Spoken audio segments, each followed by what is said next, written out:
गुरु प्यारे साध संगत जी, राधा स्वामी जी। साध संगत जी, वीडियो को शेयर करने से पहले आपसे विनम्र प्रार्थना है कि वीडियो के कमेंट बॉक्स में राधा स्वामी जी और अपने शहर का नाम ज़रूर लिखें। जैसे कि आपको पता है कि हजूर जी इन दिनों अमेरिका में हैं और 16 जुलाई 2025 को सेटियांगो चिली में हजूर जी ने संगत के सवाल जवाब किए और फिर संगत को पैदल दर्शन से निहाल कर दिया। साथ संगत जी, संगत ने हजूर जी से कई तरह के सवाल किए और हजूर जी ने उन सभी सवालों का बहुत प्रेम पूर्वक, सरल और सहज भाव और स्पष्ट शब्दों में उत्तर दिया। और संगत के मन में जो भी भावनाएं थी वो उनके चेहरे से झलक रही थी। हजूर जी के दर्शनों से संगत बहुत खुश थी। साथ संगत जी, जो सवाल हम आपके साथ साझा करने जा रहे हैं वो इस प्रकार है। तो साथ संगत जी, आपसे निवेदन है कि आप वीडियो को अंत तक जरूर सुने जी। साथ संगत जी, पहला सवाल, हजूर जी हम अपनी असली पहचान कैसे जानें? हजूर जी ने इसका उत्तर दिया कि जब मन के सारे मुखौटे उतर जाते हैं और भीतर सच्ची शांति का अनुभव होता है, वही आत्मा की असली पहचान है। और ये पहचान नाम, सुमिरन और अभ्यास से आती है। फिर उसके बाद किसी ने हजूर जी से सवाल किया कि हजूर जी, अगर हमें ध्यान में कुछ अनुभव नहीं हो रहा तो क्या हम असफल हैं? हजूर जी ने बहुत ही प्रेम से उसे उत्तर दिया कि ध्यान कोई मंजिल नहीं, एक यात्रा है। अनुभव आना या ना आना तुम्हारे हाथ में नहीं, लेकिन प्रयास करना तुम्हारे हाथ में है और वही प्रयास ही सबसे बड़ा अनुभव है। फिर तीसरा सवाल, हजूर जी क्या हम सदगुरु हमारे कर्म काट देते हैं?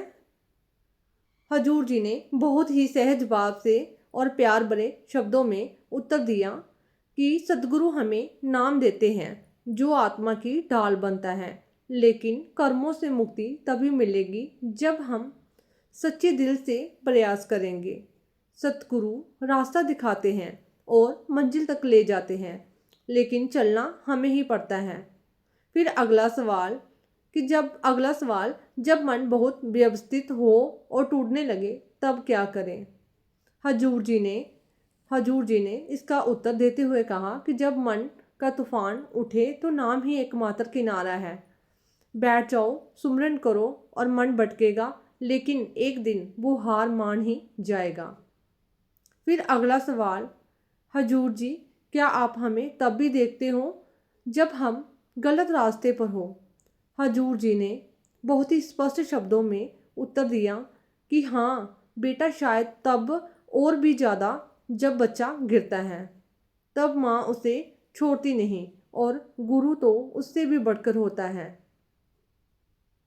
फिर अगला सवाल किसी ने हजूर जी से किया कि अगर हमने कभी सच्चे दिल से प्रायश्चित ना किया हो तो क्या मालिक माफ़ करता है? हजूर जी ने बहुत ही सच्चाई से इसका उत्तर दिया कि माफ़ी सच्चाई से जुड़ी है। अगर दिल से पछतावा है तो मालिक की माफ़ी देर नहीं लगाती, मगर जब तक हम खुद को धोखा देते रहेंगे तब तक मालिक भी इंतज़ार करता रहेगा। फिर उसके बाद अगला सवाल किया कि क्या मौत का अंत है? हजूर जी ने इसका उत्तर देते हुए कहा कि नहीं, मौत एक परिवर्तन है, एक शरीर से दूसरे स्वरूप की यात्रा। अगर नाम से जुड़ गए हो तो मौत डर नहीं, एक रिहाई है। फिर अगला सवाल हजूर जी से किसी ने किया कि हजूर जी क्या गुरु बिना बुलाए भी हमारी मदद करते हैं? हजूर जी ने बहुत ही प्रेम से उत्तर दिया कि प्रेम में बुलावा शब्दों से नहीं होता।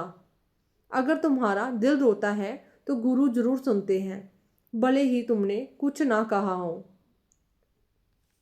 फिर अगला सवाल किसी ने हजूर जी से किया कि अगर हम कुछ भी ना कर पाए, ना सेवा ना सुमिरन, तब भी गुरु हम पर रहमत करते हैं? हजूर जी ने इसका उत्तर बहुत ही प्रेम से दिया कि डरो मत, गुरु की रहमत हमारी मेहनत से नहीं, उसकी कृपा से चलती है। बस सच्चाई और झुकाव बनाए रखो। फिर उसके बाद 10वां प्रश्न किसी ने किया कि क्या खुद को माफ़ करना भी ज़रूरी है। हजूर जी ने उत्तर दिया कि हाँ बेटा, जब तक हम खुद को नहीं माफ़ करेंगे तब तक मालिक की माफ़ी तक नहीं पहुंच पाएंगे। पश्चाताप सच्चा हो तो खुद को भी अपनाओ। फिर किसी ने अगला सवाल हजूर जी से किया कि हजूर जी, जब हम अंदर कुछ नहीं देख पाते तब तब क्या वह हमारी कमी है। हजूर जी ने बहुत ही संवेदनशील शब्दों में उसे उत्तर दिया कि नहीं, तुम्हारा बैठना ही काफ़ी है। अंदर का अनुभव धीरे धीरे होता है, क्योंकि बूंद बूंद से ही तो सागर बढ़ता है। फिर किसी ने हजूर जी से अगला सवाल किया कि अगर सत्संग में नींद आ जाए तो क्या नुकसान होता है। हजूर जी ने इसका उत्तर दिया कि नींद में भी असर करता है, सत्संग नींद में भी असर करता है। जब तक दिल वहाँ है तब तक शब्द काम करता है, आंखें खुली हो या बंद। फिर अगला सवाल हजूर जी से किया कि अगर सेवा करने का मन ना हो तो ज़बरदस्ती करे या ना करें। हजूर जी ने उसका उत्तर दिया कि सेवा प्रेम से होती है, मजबूरी से नहीं। जब मन ना हो तब सुमिरन करो, सेवा अपने आप बुलाएगी। फिर 14वां सवाल हजूर जी से किया कि हम इतनी बार सत्संग सुनते हैं फिर भी नहीं बदलते, क्यों। हजूर जी ने उत्तर दिया, क्योंकि हम सुनते हैं लेकिन अपनाते नहीं। सत्संग सिर्फ सुनने के लिए नहीं, जीने के लिए होता है।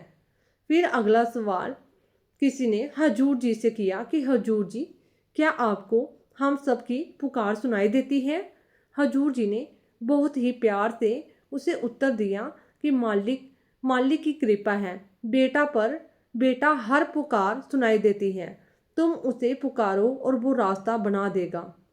फिर किसी ने 16वां सवाल हजूर जी से किया कि हजूर जी, अगर हम अपनी आदतें नहीं बदल पा रहे तो क्या ये आध्यात्मिक रूप से गिरावट है। हजूर जी ने मुस्कुराते हुए जवाब दिया कि नहीं, बिल्कुल नहीं बेटा, गिरते तो सब हैं, लेकिन जो हर बार उठकर दोबारा चलते हैं वही असली साधक है। बदलाव एक दिन में नहीं होता, लेकिन कोशिश हर दिन करनी चाहिए। फिर अगला सवाल हजूर जी से किसी ने किया कि हजूर जी, क्या आत्मा भी कभी गुस्सा करती है। हजूर जी ने बहुत ही प्रेम से और स्पष्ट शब्दों में उत्तर दिया कि गुस्सा आत्मा का स्वभाव नहीं, ये मन और ईगो का खेल है। आत्मा शांत है, प्रेम स्वरूप है। जब आत्मा प्रबल होती है गुस्सा खुद कम होने लगता है। फिर हजूर जी ने हल्के से मुस्कुराते हुए कहा कि अगर सबके मन की सोच पढ़नी शुरू कर दूं तो सत्संग नहीं, हॉरर मूवी बन जाएगी। फिर गंभीर होकर बोले कि मालिक जानता है सब कुछ, लेकिन हमसे उम्मीद ये है कि हम खुद अपने मन को ठीक करें। फिर अगला सवाल किसी ने हजूर जी से किया कि हम अंदर ध्यान में बैठे होते हैं लेकिन बाहर की आवाज़ें बहुत परेशान करती हैं, क्या करें। हजूर जी ने हजूर जी ने बहुत ही स्पष्ट शब्दों में उत्तर दिया कि बाहर की आवाज़ें रोकना मुश्किल है बेटा, पर अंदर की आवाज़ सुनने की आदत डालो। जब ध्यान भीतर टिक जाएगा बाहर का शोर अपने आप बंद लगेगा। फिर अगला सवाल किसी ने हजूर जी से किया कि हजूर जी, अगर जीवन में कुछ अच्छा नहीं हो रहा तो क्या इसका मतलब क्या है कि मालिक नाराज है। हजूर जी ने बहुत ही प्यार से उत्तर दिया कि नहीं बेटा, मालिक नाराज नहीं होता। मालिक नाराज नहीं होता। जैसे डॉक्टर की दवा कड़वी देता है, पर अच्छा करने के लिए, वैसे ही मालिक भी कभी कभी कड़वी परिस्थितियों से हमें मजबूत बना देता है। फिर हजूर जी ने हल्की हंसी के साथ कहा कि अगर एक दिन ध्यान नहीं कर पाए तो रात को सोते वक्त माफ़ी मांग लेना। मालिक तो माँ बाप से भी बढ़कर है, लेकिन रोज़ रोज़ भूलना आदत बन जाए तो फिर सोचने की ज़रूरत है। फिर अगला सवाल किसी ने हजूर जी से किया कि हजूर जी, ध्यान में नींद क्यों आने लगती है। हजूर जी ने उत्तर दिया, क्योंकि शरीर थका हुआ होता है। अगर शरीर और मन दोनों आराम पाएंगे तभी आत्मा जागेगी। थोड़ी देर आराम करो, फिर अभ्यास करो। ज़बरदस्ती से कुछ नहीं होता। फिर किसी से अगला सवाल किया किसी ने कि हजूर जी, क्या किसी को प्रेम करना आध्यात्मिक रुकावट है? हजूर जी ने उत्तर दिया कि नहीं बेटा, प्रेम अगर सच्चा है तो वह तुम्हें मालिक से और जोड़ता है, लेकिन मोह में उलझकर अगर गिरना पड़े तो वह प्रेम नहीं, स्वार्थ है। फिर अगला सवाल किसी ने हजूर जी से किया कि हजूर जी, आपको कभी गुस्सा नहीं आता? मुस्कुराते हुए हजूर जी बोले कि बेटा, अगर मैं भी गुस्सा करने लग जाऊं तो फिर फ़र्क क्या रहेगा? गुरु का काम है प्रेम से समझाना, डांटना नहीं। फिर किसी ने हजूर जी से सवाल किया कि अगर हमने बहुत पाप किए हैं तो भी क्या मालिक हमें अपनाता है? हजूर जी ने उत्तर दिया कि मालिक किसी से नफरत नहीं करता। पाप तो शरीर करता है, आत्मा नहीं। जैसे गंदा शीशा साफ हो सकता है, वैसे ही आत्मा भी नाम से फिर से चमक सकती है।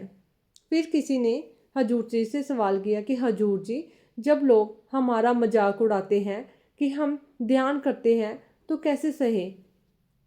हजूर जी ने उत्तर दिया कि बेटा, जो खुद खोए हुए हो, वे दूसरों की रोशनी को चिढ़ से देखते हैं। अगर तुम्हें राह मालूम है तो क्या फ़र्क पड़ता है कोई क्या सोचता है? फिर अगला सवाल किसी ने हजूर जी से किया कि हजूर जी, सेवा में मन ना लगे तो क्या करें? हजूर जी ने बहुत ही प्रेम से उत्तर दिया कि जिससे प्रेम होता है उसकी सेवा बोझ नहीं लगती। नाम जपते रहो, प्रेम बढ़ेगा और फिर सेवा अपने आप सुंदर लगेगी। फिर किसी ने हजूर जी से सवाल किया कि हजूर जी, क्या आप वाकई हमारे हर पल साथ होते हो?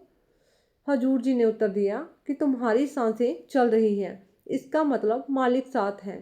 मैं नहीं, पर वह जरूर तुम्हारे अंदर बैठा है। फिर किसी ने हजूर जी से अगला सवाल किया कि हजूर जी, अगर जीवन में कुछ खो जाए किसी अपने को, तब कैसे आगे बढ़े? हजूर जी ने बहुत ही प्रेम से उत्तर दिया कि जिन्हें तुम खोते हो वह आत्मा बनकर तुम्हारे ओर पास आ जाते हैं। उनके लिए आगे बढ़ना ही तुम्हारी श्रद्धांजलि है। फिर अगला सवाल हजूर जी से किसी ने किया कि हजूर जी, कभी कभी ऐसे लगता है कि अब थक गया हूँ, तो क्या मालिक भी थक जाता है हमें संभालते हुए? हजूर जी ने बहुत ही गंभीर और भावुक लफ्ज़े में उत्तर दिया कि नहीं बेटा, वो थकता नहीं है। वह हर बार तुम्हें थामने को तैयार बैठा है। तुम गिरो, खड़ाओ, पर हार मत मानो, क्योंकि मालिक कभी भी तुम्हें छोड़ता नहीं। फिर अगला सवाल किसी ने हजूर जी से किया कि हजूर जी, जब हम बहुत मेहनत करते हैं फिर भी परिणाम नहीं मिलता, तब क्या करें? हजूर जी ने उत्तर दिया कि परिणाम हमारी मेहनत से नहीं मिलता, मेहनत से नहीं, मालिक की मर्जी से आता है। हमें तो सिर्फ कर्म करते रहना है, फल उसके हवाले कर देना है। फिर अगला सवाल हजूर जी, क्या हम खुद ही अपने जीवन को बर्बाद कर देते हैं? हजूर जी ने उत्तर दिया, हाँ बेटा, जब हम मन की सुनते हैं और आत्मा की नहीं तो जीवन उलझता चला जाता है। नाम जपना यही सिखाता है कि अंदर की आवाज़ को पहचानो।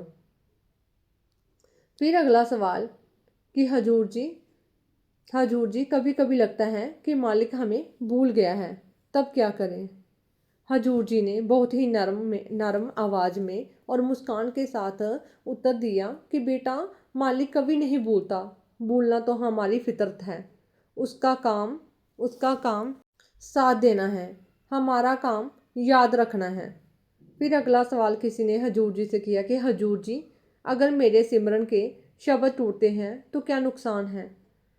हजूर जी ने उत्तर दिया कि शब्द टूटते हैं तो फिर जोड़ लो बेटा। ये टूटी माला भी अगर प्रेम से गूंथती हो तो मालिक जरूर सुनता है। कोशिश जारी रखो। अगला सवाल किसी ने हजूर जी से किया कि हजूर जी, अगर हम सेवा करते हुए दूसरों से तुलना करने लगे तो? फिर हजूर जी ने इसका उत्तर दिया कि सेवा तुलना से नहीं होती, सेवा प्रेम है, और प्रेम में तो देने वाले देखता है लेकिन लेने वाला नहीं। फिर अगला सवाल किसी ने हजूर से किया कि हजूर जी, क्या गुरु को कभी किसी शिष्य से निराशा होती है? हजूर जी ने उत्तर दिया, गुरु माँ बाप से भी बढ़कर होता है, वह निराश नहीं होता, इंतजार करता है। जब बच्चा अंधेरे में भटके तो माँ रोती है, नाराज नहीं होती। अगला सवाल, हजूर जी, क्या कोई रास्ता है जिससे मैं अपने विचारों को शुद्ध कर सकूं? हजूर जी ने उत्तर दिया कि नाम सुमिरन वह साबुन है जो विचारों को भी साफ करता है। रोजाना की प्रैक्टिस से मन के पर्दे धीरे धीरे हटते हैं। फिर अगला सवाल, हजूर जी, क्या आप हमें उसी तरह प्रेम करते हैं जैसे हम आपसे करते हैं? हजूर जी ने मुस्कुराकर उत्तर दिया कि बेटा, तुम मुझसे प्रेम करना सीख रहे हो और मैं तो तुम्हें उसी दिन से प्रेम कर रहा हूँ जिस दिन तुमने पहली बार नाम सुना था। इसी के साथ संगत जी, हम आपसे इजाज़त लेते हैं और कल मिलते हैं नए सवाल जवाब और साखी के साथ। संगत जी, आप जी से हाथ जोड़कर विनती है कि कमेंट में राधा स्वामी जी और अपने शहर का नाम ज़रूर लिखें और ऐसे ही रूहानी विचार और रूहानी साखियाँ सुनने के लिए हमारे चैनल राधा स्वामी RSFE को ज़रूर सब्सक्राइब करें ताकि हर हर नए पोस्ट की नोटिफिकेशन आप तक पहुंच पाए। राधा स्वामी जी।